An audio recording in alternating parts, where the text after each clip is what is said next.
Hello guys, another day, another presentation. Today is going to be pretty much spontaneous because I hadn't thought of a really coherent topic to talk about.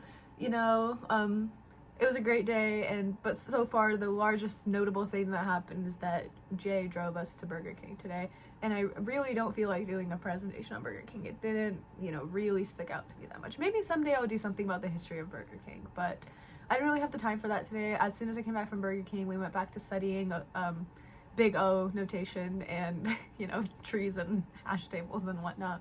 So yeah, today was not very good in terms of presentation inspiration. However, I would be lying to you a bit if I said this was a totally spontaneous presentation, because I had filmed, in fact, about 3 minutes of this before being paused by my roommate coming in.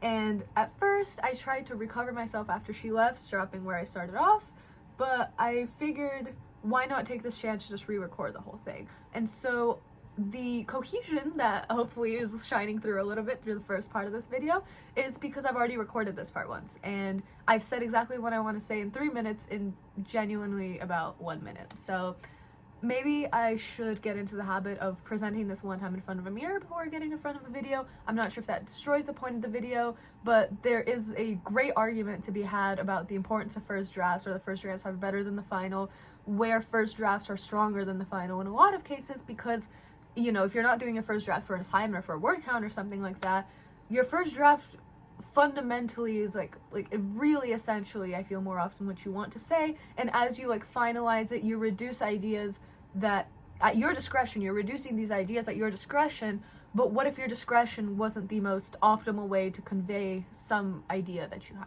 right? So there's something to be said about these videos being rough drafts or final drafts or anything like that, but for now, seeing as they are so spontaneous and so unfocused, they're going to be rough drafts. I feel like trying to finalize something like this is going to get rid of some amount of raw emotion that I put into these. And so the topic that I had kind of settled on after some deliberation in the original video was that I wanted to talk about the difference between this sort of video, what I'm going to call a formal presentation. This is not formal. I'm not dressed formally. I don't have a PowerPoint behind me. Nothing of the sort is going on.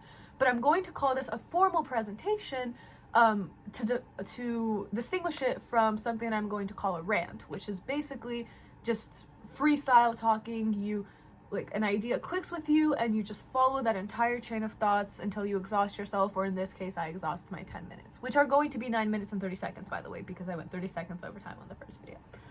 And so my goal with the formal presentation, this formal way of talking, is that I have a clear statement of intention and I go through with it, rather than creating sporadic statements of intention as I go through, and I'm hoping that this will help me become a more clear communicator.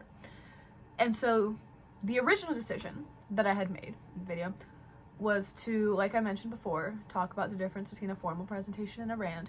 And the reason for this is partially because I don't want these videos to become rants, because then there's fundamentally no difference. I could be writing these in a journal and, I don't know, I don't see how that's any different from this, and it may not end up being anything different from this, but I really do want to become a clear communicator to my friends, and writing in a journal means becoming a clear communicator to myself.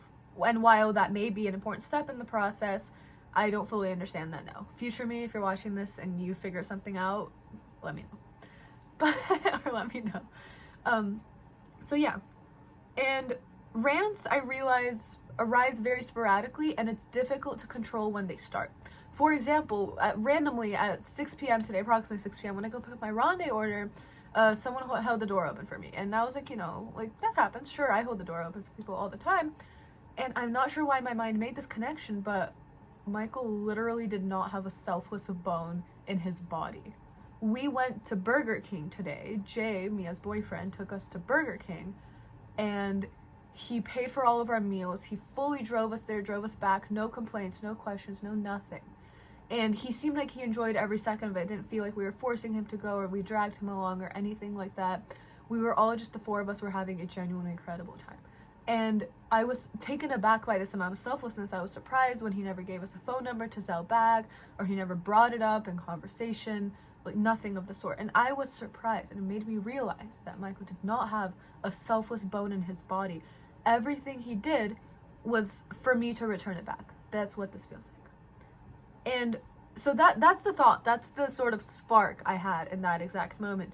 And I just explained to you why I had the spark, but why that spark had to connect to Michael is just, you know, it's not fully beyond me. Maybe I know something, I'm repressing something, but I can't explain it this way.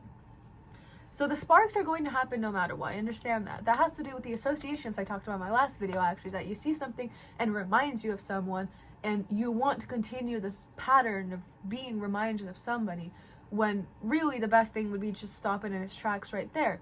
Because once you go too far down the tracks, you become incoherent. And sometimes we confuse this for passion. And sometimes we confuse this for obsession. Sometimes it becomes obsession. But I feel that stopping in those tracks in the right spot is really a skill that needs to be trained more. That is the reason why I'm incoherent. And it doesn't always have to be about Michael. The reason I'm talking about Michael right now is that, first of all, these sparks tend to happen with him a lot. I notice that in almost every conversation, I find a way to bring him up. And it used to be bringing him up because I missed him. Now it's bringing it up because I realize the disrespect I've gone through for the past couple years. But regardless of the reason, it's always about him, which, you know, kind of gives him power in that sense that I don't like very much. And so that's why I felt that this topic was worrying enough to write a video about. But it isn't always bad memories. For example, I was just talking about Eurovision yesterday because I got this awesome book from the music library. And see, that was a spark right there. I wanted to talk about going to the music library and talking to librarians and finding all the other books there were. And that could have been a random of its own. I have to stop myself here. I have to stop myself at the point, I got this book. This is what inspired me. This is just another example of the spark happening. And I was reading the book, and, you know, someone asked me a brief question about it, and Mia goes, oh, here she goes again. I'm sorry I asked. And she meant it lightheartedly, and everyone took it as a joke. And this is nothing personal, but it was so clear that within 10 minutes of talking, I'd just become incoherent and fully in my mind. And this is different from being passionate about something. Because, yes, I was being passionate about it, but there's passion with coherence and there's passion with incoherence.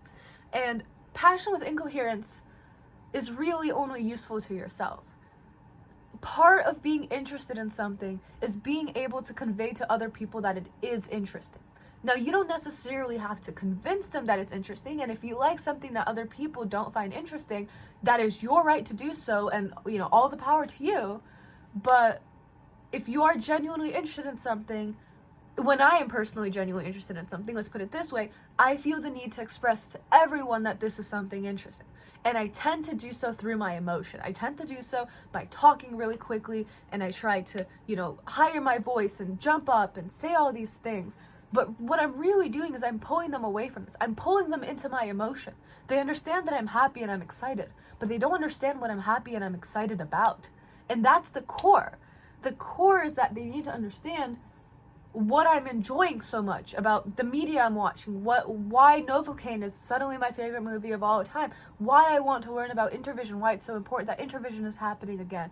You know, it's such as when, like, Rini talks about the birds that she loves, she explains super clearly, this is this because that. This is a dark-eyed junco because it makes screeching sounds that remind me of gym shoes on a wooden floor, you know? And I got into it because I did an ornithology event in Science Olympiad. This is clear and it conveys to everyone around you, this is an interesting topic, you have a good reason to be interested, and, you know, it's easy to associate Harini with something like bird watching because she loves it and we love that she loves it. When I feel passionate about something, it turns into this jarbled mess that is more of a pain to figure out and pick out than it is to just enjoy it with me, you know?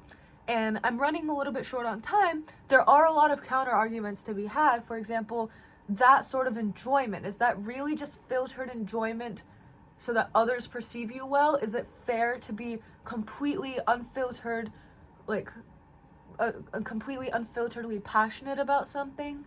Or to be to be truly passionate about something, toning it down for a bit and letting it shine before you, letting the object of passion shine before your excitement for it.